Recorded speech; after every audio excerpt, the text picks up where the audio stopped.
Friends, I welcome you to my channel. Before listening to this story, I will ask you to like and subscribe.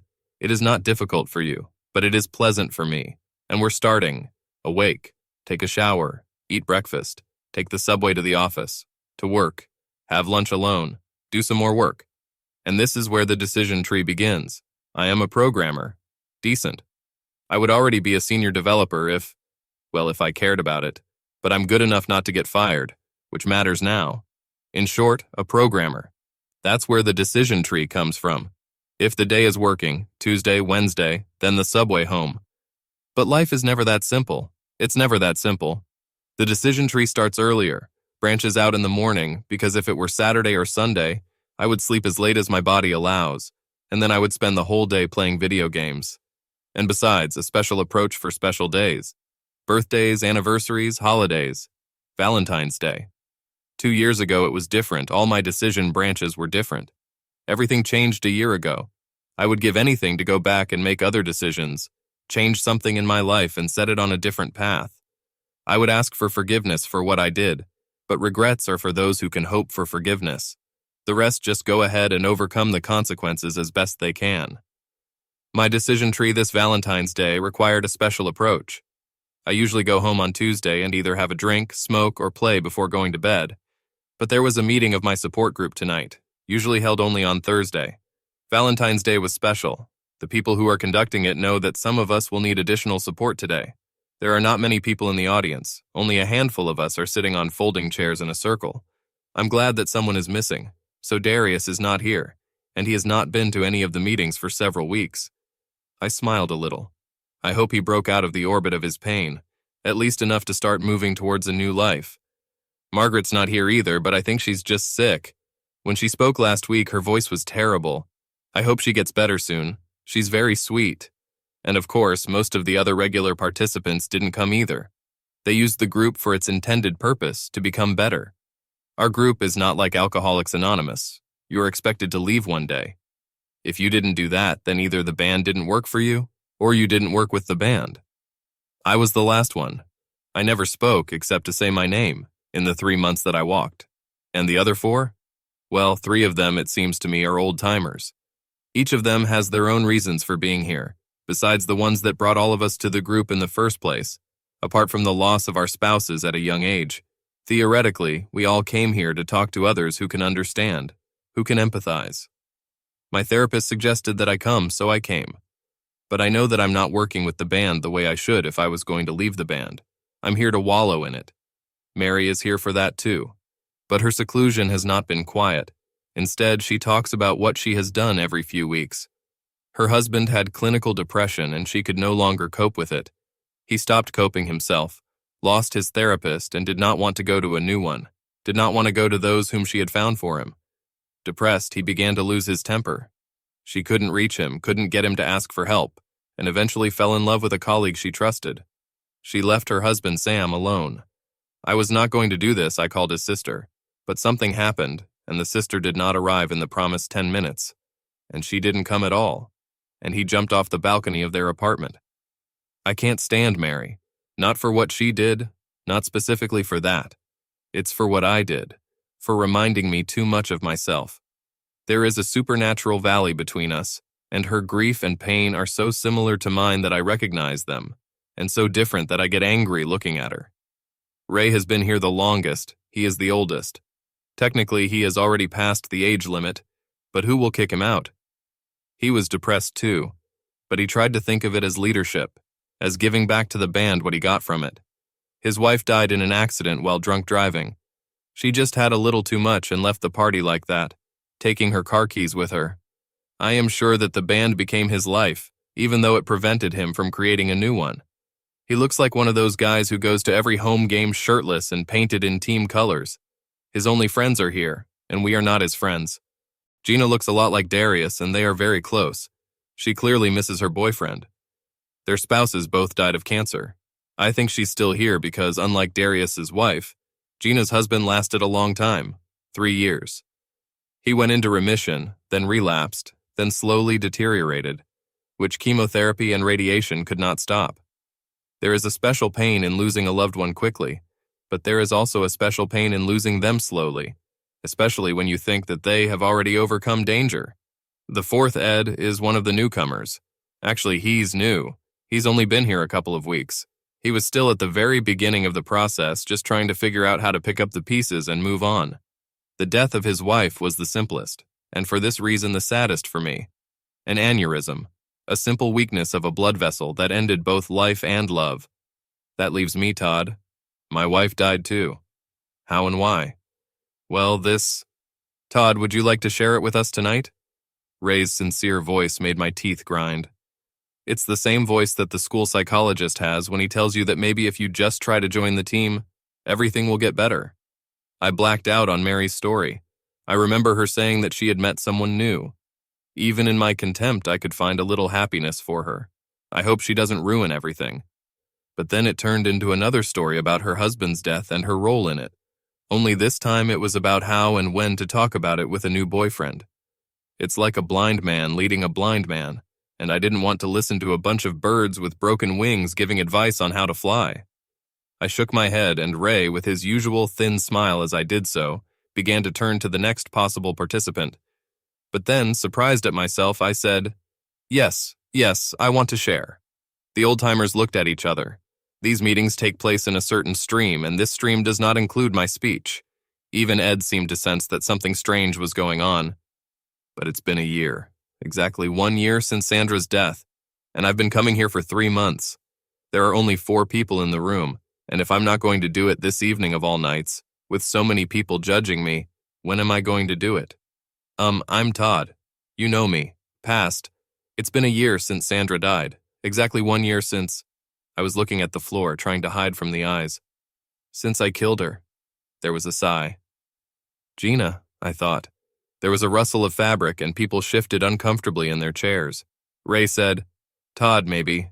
Ignoring him, I continued. I was betrayed by a devotee. I was always betrayed when it came to Sandy.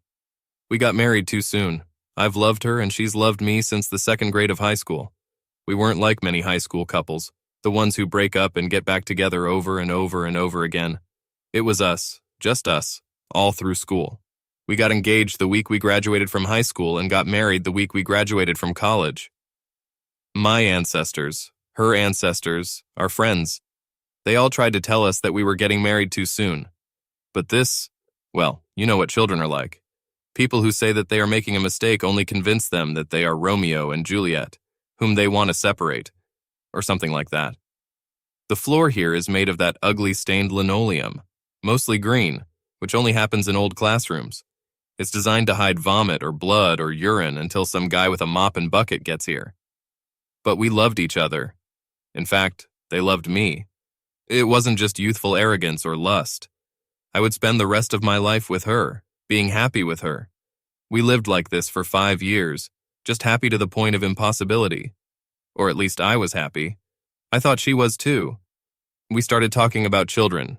I mean, we actually talked about it. She hesitated. We were so young. I was 26. She was 25. I gave her a little push, but she stubbornly resisted, and I left it as it was. She's right. We are young. It can all wait a few more years, and I wanted her to be happy. Sitting back in my chair, I reached into my pocket and took out a pack of cigarettes and a lighter. He put one cigarette in his mouth and held up a lighter. When Ray, slightly raising his voice in indignation, said, "You can't smoke in..." Mary shushed him. I looked around and realized that I was acting like an asshole. But then Gina, whose husband died of lung cancer, nodded at me, and I decided that the majority voted for me. I took a drag and blew smoke away from the group, in particular from Ray. Nevertheless, he coughed significantly. After that, everything changed. Slowly at first. There was still love, a lot of love, but she decided to focus on her career. So that we can prepare for the birth of children, she said. Longer hours. Sometimes it's a weekend. Trips. I was young, stupid, and in love. I didn't think anything about it because when she was at home, she was still so affectionate. Even more. A ring of smoke rushed towards the ceiling, breaking apart, trying to fly too high. One morning I had a doctor's appointment and I decided to go to her place of work to surprise her. Invite me to lunch. Even if she can't go, she'll be glad to see me, right? Especially if I have flowers. Mary shifted in her chair. She knew from her own experience where this was going. I got there just before lunch, but she was already walking out the door with another guy I didn't recognize. Our age, maybe a little older. When I arrived, they were getting into his car. He was helping her inside, and his hands weren't where they should be. I probably would have gone out and got into an argument with them, but then I would have just chased the car on foot and shouted at it like a madman, so instead I followed them in my car. They arrived at an hourly motel. I took a picture of them going inside, and the position of his hands didn't get any better. I took a picture of them coming out. Her hair was slightly disheveled, but her makeup was perfect. Ed started talking then with a sympathetic look that I've seen hundreds of times on dozens of faces in this room, but I waved him off. I doubted he'd be so sympathetic when I was done. I spent the rest of the day calling work and saying I was sick. I thought I was dead. I even wanted to kill her. Then the audience felt uncomfortable. Tell a group of grieving spouses that you would like to kill your spouse and see what happens. I was trying to decide if I could somehow forgive her. For example, if I met her face to face and she threw herself at my feet and begged, would I be able to forgive? No, I couldn't. I was absolutely sure of it. I smiled mirthlessly, shaking my head. I'm very sure. The room was tense and quiet. No one wanted to move or talk, not even me. But I was sure. I was furious that day. In a couple of hours, I went through all the stages of grief and came out the other side, ready to hurt her as much as I could. I saw their faces. I thought about how they compared what I had just said with what I had said about the murder. My hand went up, palm up, and the cigarette ash fell to the floor. No, it's not like that. I wanted to... She ruined our marriage. I was going to do it to her in full. They looked like a tribunal. Ray is annoyed, Gina is saddened, Mary is understanding, Ed is terrified. Their judgments don't matter. I know I'm guilty anyway. Valentine's Day was approaching. Sandy's favorite holiday. I know it's an advertisement, but I still love it. It's about love, and that's what I'll always have with you. I wasn't trying to mimic her, but it turned out that way. I decided to postpone the confrontation for a while. She destroyed what I loved, and I was going to ruin our marriage and her favorite holiday in one fell swoop. Even if it sounds cruel, I shrugged my shoulders. That's exactly what it is, purposely. The cigarette was almost finished, so I took one last drag, stubbed it out on my heel, and put the butt in my pocket. There were already ashes on the floor, and I wanted Ray to grumble that I had littered even more. But I lit another one anyway. To hell with his sanctimonious ass. When she came home, I pretended to be sick. I'm not a good enough actor to just pretend that everything is fine. But I made sure that she saw the roses that I gave her, put them in a large vase so that when she came in, she would see them. I told her that I tried to surprise her at lunch, but I must have just missed it. Sandy turned pale, but to her credit, she recovered quickly. I spent the next week and a half preparing. I made a reservation, left her little love notes to enhance the surprise, little gifts designed to hint at something more. She was so happy. I always tried to make Valentine's Day special for her, but this time I went much further. I chuckled. Yes, much further. Much more than I should have. Ray cut in. Todd, this sounds like something you should discuss with your therapist. I laughed. Why do you think I'm here, Ray? I had to share all this with my peers. I ran my hand around the circle, covering them, to see that I am not alone in my pain, that no matter what I have done. I shook my head. Nonsense, it doesn't matter, and growled, Don't interrupt anymore. He sat back down in his chair, arms crossed, sulking at the loss of his imaginary power. The night before, I told her to put on her best clothes, her favorite dress, jewelry, hair done, manicure, everything. I told her that we were going to have the whole weekend with a big surprise to show how much she meant to me. She was over the moon with happiness. And that night, when we were ready to go on a date, she looked fine. How? I laughed melancholically. Not like an angel, not in such clothes, but as the woman of my dreams. Fantasy in the flesh. There was a part of me that wanted to forget about everything, give her what I promised. But then I remembered how she was leaving the hotel room, how comfortable she was with his attention. So I smiled a devilish smile and we set off. I haggled a bit and booked a table at a new exclusive restaurant. A table by the window, ostensibly because she likes to watch people. Actually, because I wanted people to watch her.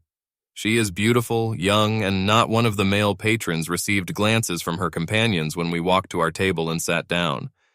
We ordered drinks and held hands. Sandy was beaming. She was so full of joy. I stopped and took another drag, wishing I had a drink instead. I took a bag with me. I told her it was part of her surprise. It was almost vibrating with anticipation when I reached inside and took out the manila envelope. On any other evening, at any other time, she would have immediately realized what it was. I heard a sigh from my left as someone else did. While she was frantically opening the gift, I took out my phone and queued up a photo of her leaving the motel. The expression on her face, it should have crushed me. It should have told me that I should stop, that it was too much. But the pain, the confusion, that's what I was there for. My revenge. And then when I said, "I know everything," and showed her the photo, I enjoyed the pain, the way her flawless makeup was ruined by tears, the way she covered her mouth with her hand. I enjoyed every detail, wanting to remember it forever.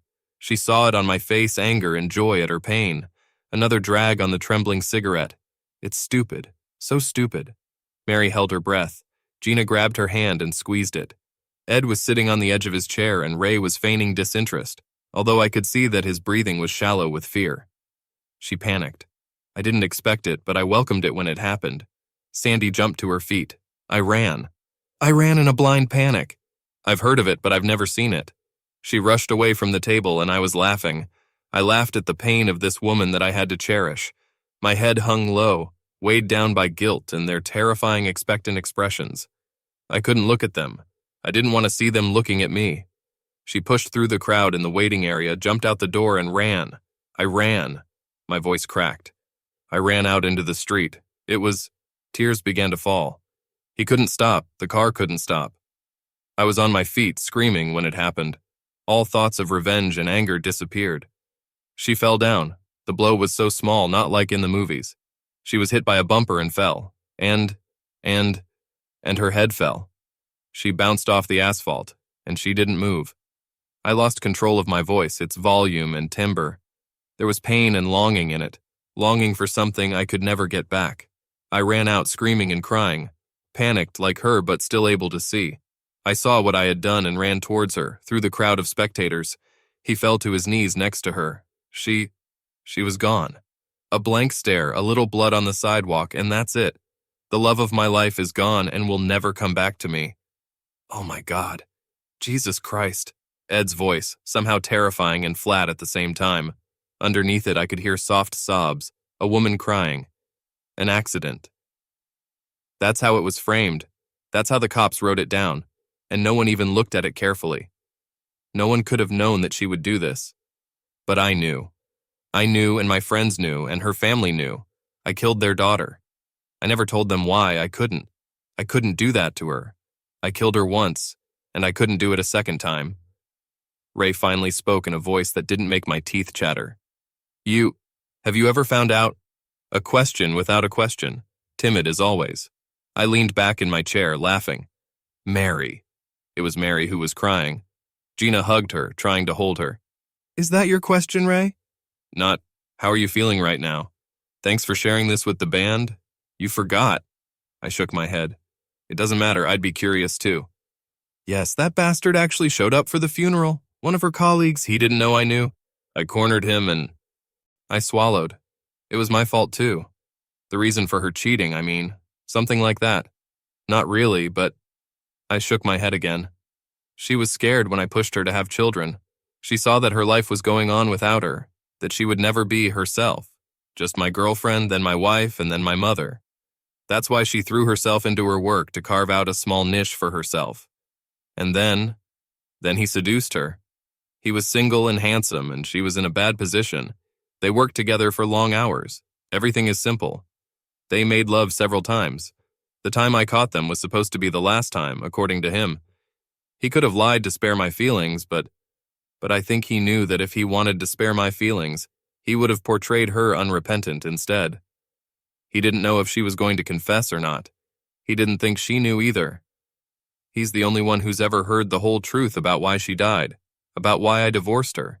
Ed asked, Did you do anything to him? No, originally I was going to do it with him. Something. I haven't decided what it is yet, but I ruined my life and ended it. Destroyed her family, destroyed all my friendships. I thought that was enough for senseless destruction, isn't it? He looked away. Mary grimaced. It's not your fault. You didn't know. I snorted. No, I'm sorry, Mary. Just like it was your fault when Sam killed himself. As soon as I said that, I immediately regretted it. The number of corpses from my grief only increased, ruining more and more people who do not understand it.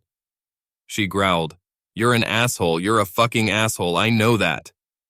She jumped to her feet and screamed in my face even when Gina tried to pull her away. Sam had a mental illness, he had clinical depression. I killed my husband because… She swallowed, regaining a tiny bit of control over herself. Because I couldn't handle it anymore. I thought I could fix it, that it would become another one of my projects, as he said. I didn't understand it.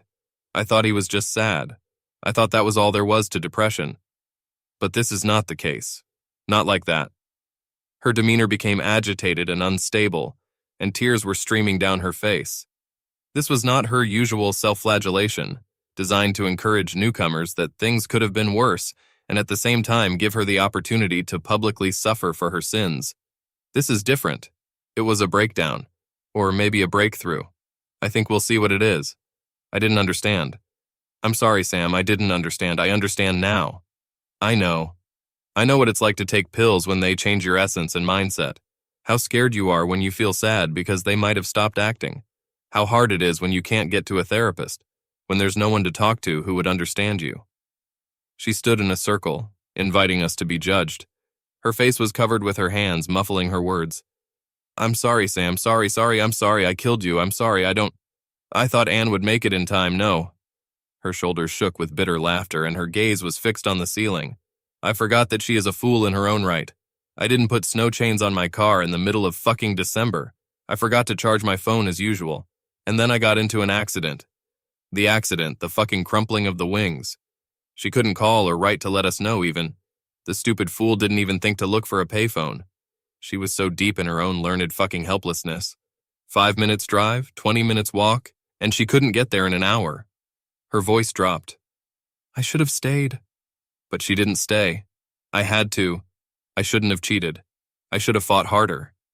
She almost whispered, I'm sorry, Sam. Then she attacked me. But you fucking asshole. You didn't kill your wife. You can't pretend to be the cause of her death. You won't get it.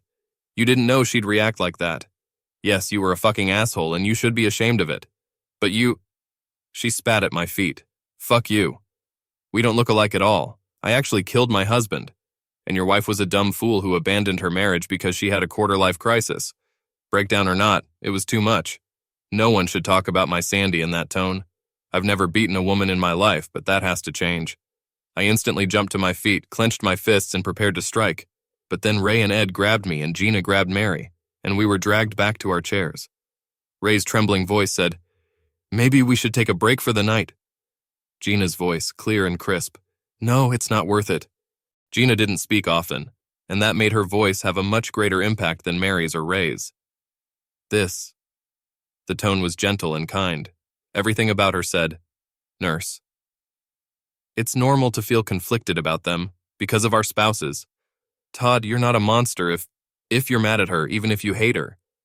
Mary's right, you didn't kill her. It was a terrible, tragic accident, but you didn't kill her. She turned to Mary. And Mary, do you think Sam would want you to do that? Became one? Did he love you?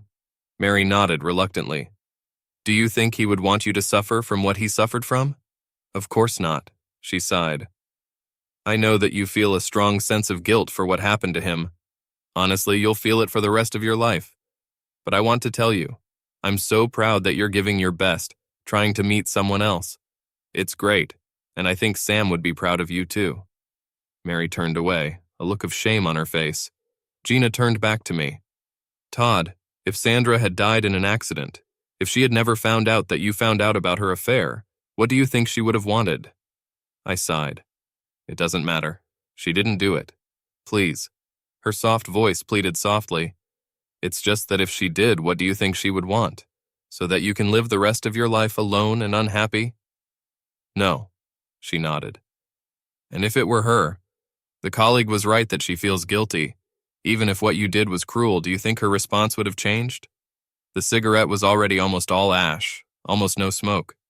I took a drag and put it out, putting the butt in my pocket next to the other one. I don't know. The way she spoke was magnetic, almost mesmerizing. I don't know if it's because she speaks so rarely that every word seems more important, or just the quality of who she was and what she wanted to say. Then let's go through a piece at a time. She smiled. Did she love you? I snapped back. She cheated on me. That's not what I asked. I asked if she loved you. Let's keep it simple. If I had asked you about it a year before her death, what would you have answered? I would answer, yes. Now her pleasant tone was slightly reproachful, like a teacher leading a recalcitrant student to the obvious truth. And if her colleague was right, which you seem to believe, she felt regret for what she had done. Maybe enough to admit it, maybe not. But it indicates that she still loved you, or at least cared about you. And if that's the case, then I killed her. You'd think that would change her feelings. I deserved this pain, and I wasn't going to let her get rid of it so easily. Gina smiled sadly. You didn't kill her, and Mary didn't kill Sam, no matter how much she wanted to insist on it. She made the wrong choice, which led to his death. It's not the same thing. You too, but Sandy's death... She looked apologetically at Mary. Mary made the wrong choice, which carried an element of risk that she should have understood. She understood, and even tried to take it into account. But, she sighed and came back to me. What about yours? He was cruel, yes, but has she ever given you any reason to believe that she would behave in this way? Any mental illnesses in the past? Panic attacks, emotional instability, depression? I shook my head. Then it was what the police called it. Todd, a tragic accident. Her pious act was starting to piss me off. I didn't need a confessor to forgive my sins. It's not like that. That's it. You feel guilty for being cruel, for being mad at her and letting it become something monstrous. But, she looked down at her hands. That doesn't make you guilty of what happened. It wasn't your anger that killed her, and your guilt won't bring her back. It doesn't lead to anything good. It just makes you a victim of the past. Me, she continued, ignoring me. Everything is in this room. She smiled kindly at Ed. Almost everything. We're stuck here because we can't get over what we've done. Or they didn't. Or they wanted to do it. My case is less dramatic than yours or Mary's, but... Gina chewed her lip, then spoke more confidently. Rick was sick. For a long time. At first I was a supportive wife. I did everything I could for him. We had children, small ones. I had to take care of them and him. Work to keep our insurance, pay for the house, food, and so on.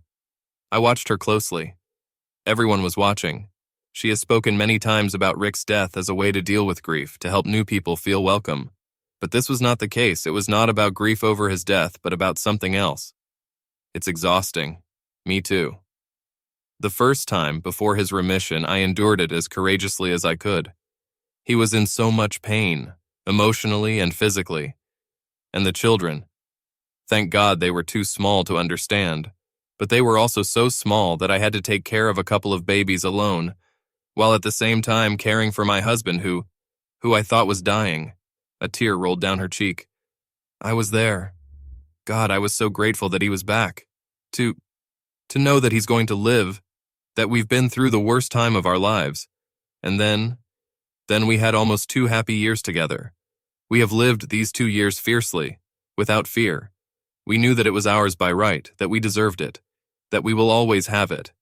Gina's lips twitched. But then the cancer came back, and I've never felt such pain in my heart before. The first time it was like a hammer blow, but the second one, she wiped her eyes. I grew up in poverty, really in poverty. We received food stamps, but sometimes they were not enough. One day the electricity went out in our neighborhood and the food in the refrigerator went bad.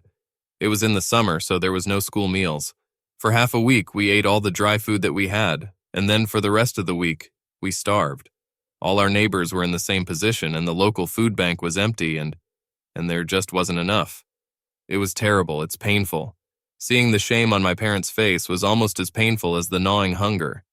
But then the salary came, and Dad was able to replenish the refrigerator again, buy more dried food. Every time the electricity was turned off after that, I remembered that hunger. This terrible, terrible, inexhaustible pain. It was much worse than hunger, because I had no choice but to endure. But fear is something that has always been on the verge of my perception, and when the electricity was turned off after that, I spent all my time in fear of what might happen. Mary put her hand on Gina's shoulder and held her there. Gina gave her a brief, grateful look and then continued. Rick's relapse was the same. I knew what the diagnosis meant, what the future held for us, even if he went into remission again. The children got older, and I tried to explain to them, who barely had any idea about death, what could happen, and as Rick became more and more ill, what would happen. She shook her head. I was offended by him. I hated it. I knew it wasn't his fault. I knew it was irrational, but I felt it anyway. I loved him so much, and he did this to me. With us. After all, we won. Why couldn't he just, why couldn't that be enough? Why did we have to fight again? Gina bowed her head. Why did we have to lose? Why did he make me? Why did he make me? I wanted him to die. I was waiting for this in the end. To become free. To be free from this terrible pain. I also wanted him to be free. But mostly me. Ed exclaimed. For God's sake, did any of you love your spouses, just loved them? Gina raised her head. Pain froze on her tear-stained face. Her mouth was open, but nothing came out. Mary turned to Ed, fury burning in her eyes. Fuck you, Ed. Ray. Ray spoke up. It wasn't Ray's voice, not his sly advisor's voice or the disappointed deputy director's. It was sharp and cold like a knife. We all loved our spouses. Damn, we probably loved them more than that. What was her name, Irene? I'm sorry, but after a while they all merge into one. I'm sure she was special to you, but she's just another dead wife on a long list. What the fuck? He chuckled. Damn, I'm so sick of these damn tourists. Ed opened his mouth. Shut up. It's my turn now. It's my turn to tell you how. He looked around at all of us. I listen to people like Ed, those who come and go quickly, and I'm glad to see it. Glad to see that they got what they need. He looked at Ed. You will never suffer the way these people suffered, and you should be grateful for that. Be glad that the only thing you ever felt for your wife was love, that you have nothing to be ashamed of. Have you finished? Congratulations. You graduated from high school. Get the hell out. He turned to face each of us in turn. All of you, so damn needy, so sure that what you have done and what you feel is so unforgivable. He pointed at Mary. Sam was an asshole who didn't want to keep doing what he needed to do to stay sane. You weren't ready to handle it. But you can't accept it because you have this damn savior complex that requires you to fix everyone, so it just has to be your fucking fault. Gina was next. You. God, Gina, I can't even really be mad at you. It's like kicking a puppy. You're so damn good.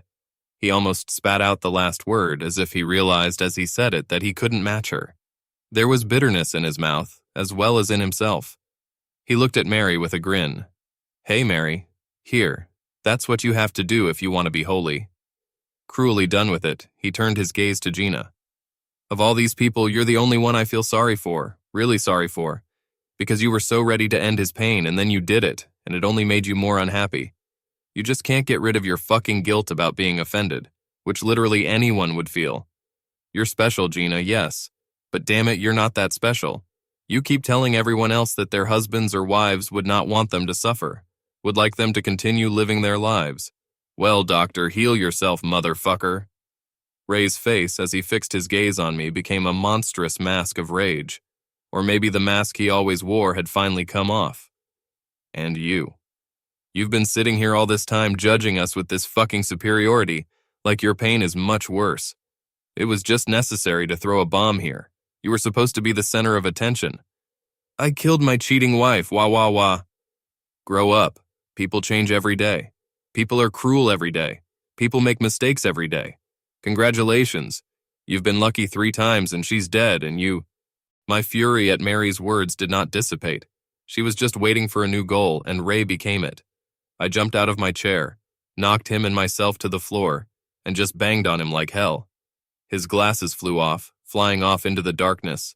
His arms were raised at first, deflecting blows, but then he lowered them. A huge, insane smile appeared on his face. I paused and Ray shouted, Come on, do it.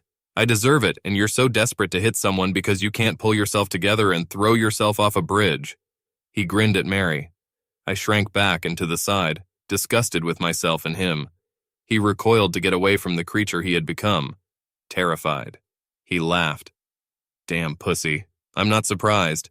His nose was covered in blood and he licked the top of his lip, then grabbed a napkin and clamped his nostril. All of you. That's it. You all have reasons to hate your spouses and you just feel guilty about it. I killed my wife, and I did it by accident, without hatred. I called Ed a tourist, but you... God, you're like the ugly Americans in the band, so obnoxious and loud in your grief." His eyes closed. "To hell with it. This is my last session, I cannot..." He swallowed. "Do you want to know why I killed my wife? Because I wasn't ready to leave the party. We both arrived after work, arrived in our cars. She was drinking, but I didn't understand how much. I drank so much that it wasn't noticeable. She felt bad, and I just waved her off, saying that I would meet her at home.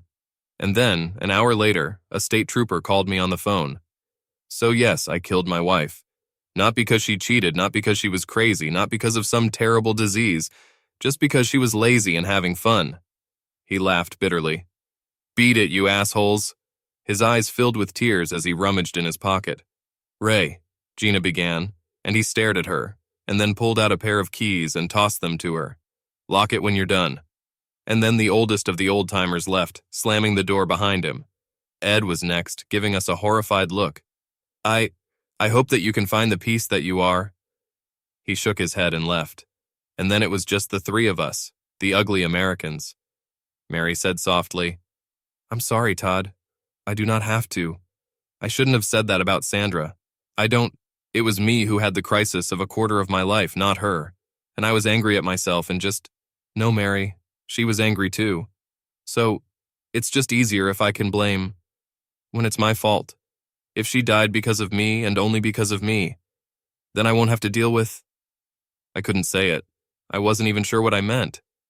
Gina almost whispered, "Because then you won't have to think about whether you can forgive her. You knew that what you did was cruel, and you knew that you would feel ashamed later because you still loved her." I nodded, a lump in my throat. "And now if you could go back and do it again, you would. Because you know what it's like to lose her in such a way that nothing can be fixed." I hung my head. No, that's not it. Close, but I know I couldn't do it. The only way I could forgive her is... what happened. I was so sure that what she did was just something I couldn't get over. Something I can't come to terms with. Knowing what I know now, I would forgive her in an instant. But if she hadn't done that, if it hadn't happened, I would never have been able to. Now I know how much I love her and how much she means to me, just because she died. Finally, I said it. Something that has been eating away at me for a whole year. I only really understood what love means, what forgiveness means when it stopped mattering, when regret became just a word. And then Mary surprised me. She hugged me. I was about to hit her like Ray did, but she just hugged me and held me while I cried. I never realized how much I loved Sandy until she was gone. Mary never knew how much she loved Sam until he was gone. Knowing what we know now, we would take out any cargo to get them back. But we have this knowledge only because we have lost them. We both would have given anything to get our loved ones back, but we never could. I hugged her tightly and we both sobbed. Gina let us stay like this for a while. When Mary and I finished, we looked at her. My heart went out to the calm core of our group, the leader that Ray desperately wanted to become, but never could. We wanted to help her get rid of her pain, but her form was so different from ours. We held out our hands to her, but she shrank back, smiling. "Thanks, but..." She swallowed. "I'm glad you're here. You're not coming back, are you? None of you?" It was reassuring and sweet. I looked at Mary, she looked at me, then both of them looked back at Gina. I shook my head slightly. "Now I know why I came here. Thank you, Gina, and you too, Mary. But it's time to move on." "You're right, Gina, even though I did, Sandy would want me to move on, just like Sam would want Mary to move on. But, Gina, Rick would like you to move on too." Gina laughed softly. "Yes, maybe, but..." She shook her head. "But I don't want to. I don't want to yet. As soon as I do that, as soon as I leave here and leave him behind, he's gone, really gone. I'm going to forget him more and more every day. I hated his illness and what we had to go through. I hated him too for what he did to us, but I love him. If coming here and my grief, both over his death and how badly I handled it, will help me keep this love at least for a while, I'll get over it." She smiled. "And if I can help people, then it's like he's still here with me, sort of. It's like we're no longer trying to deal with his illness, but trying to deal with other people's illness." She hugged us, but not to start healing, but to say goodbye. We didn't say much when we left. No platitudes about hoping to see each other again. We just went our separate ways. Gina will stay here at least for a while, the last of the old-timers, to help tourists who stopped briefly on their way to their new beginnings. Mary and I are each going to our new lives, to new solutions and branches along which they will lead us. We are all wiser than before, and I hope this means a better life for all of us.